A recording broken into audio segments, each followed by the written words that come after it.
What if the most valuable part of a rocket wasn't the part that reached space, but the part that came home? For 60 years, rockets were treated like ammunition. Saturn V stages, shuttle tanks, Atlas boosters, machines worth tens of millions thrown into the ocean after a few minutes of work. Then SpaceX began chasing a stranger image, a rocket as a boomerang, not cleaner, not newer, but scorched, dented, and back on the pad. In 2015, Falcon 9 finally stood upright on landing legs, and the real question became uncomfortable. Why had spaceflight accepted destruction as the price of progress?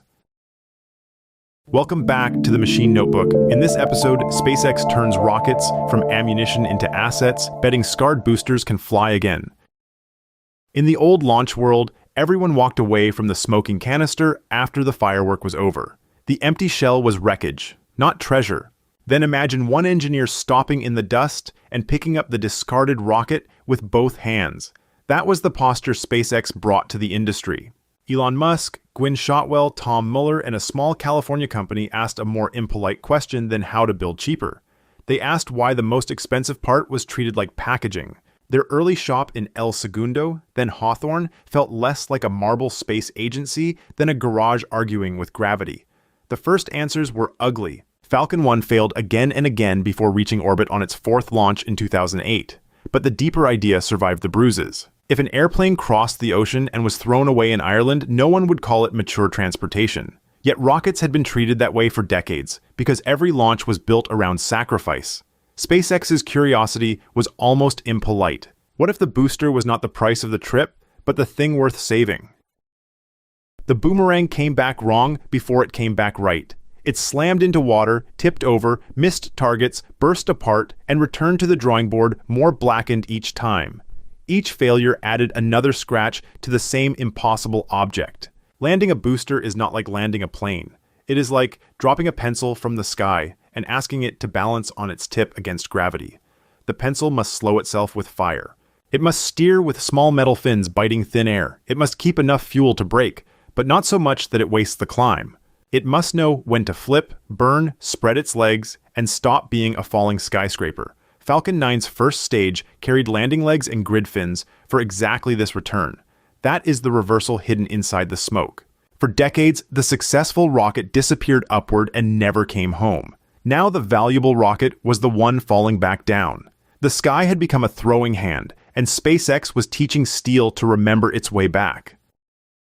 One night, the boomerang finally curved back into the thrower's hand. A Falcon 9 booster descended over Cape Canaveral and stood upright at Landing Zone 1 on December 21, 2015. The image was almost too neat for what it meant. A white tower had gone to the edge of space, turned around and parked itself on concrete. But the landing photo was not the finish line. A museum piece can land once. Transportation begins when the same machine goes back on the schedule. The real test was a scarred booster inspected, cleared, and trusted like an aircraft. On an airport board, the same tail number can leave in the morning, return in the afternoon, and leave again at night. SpaceX had to make a rocket feel less like a sacred arrow and more like that ordinary line on the board. The boomerang could not simply return. It had to be thrown again. That second throw changed the meaning of the first. The return boosters began to look less like monuments and more like farm equipment after harvest. They stood in rows, soot-streaked and numbered, like crops pulled from the field for another season. A reusable rocket is not magic because it lands clean. It matters because it comes back dirty and still useful. Workers can inspect it, repair it, schedule it, and send it back to the pad. That is where the economics quietly bend. The factory no longer has to build a new cathedral for every service. The same booster becomes inventory. Launch pads begin to look less like altars and more like loading docks. A conveyor belt of missions feeds satellites, cargo, and people toward orbit. This is not a victory lap without shadows. Routine can hide risk as easily as drama can hide waste. But expectations changed once NASA accepted used Falcon boosters and Dragon capsules for crewed missions. The old question, whispered for decades, became louder. Why did we ever think burning the vehicle was normal? Then, the boomerang grew too large for any human hand. At Boca Chica, Starship rose like a silver grain silo, trying to become a migrating bird. This was no longer a Falcon 9 returning to the same pad.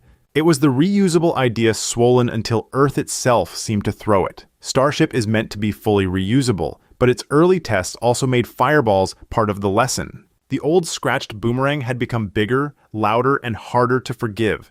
Curiosity matters here more than applause. A reusable future is not proven by one spectacular landing, and it is not erased by one explosion.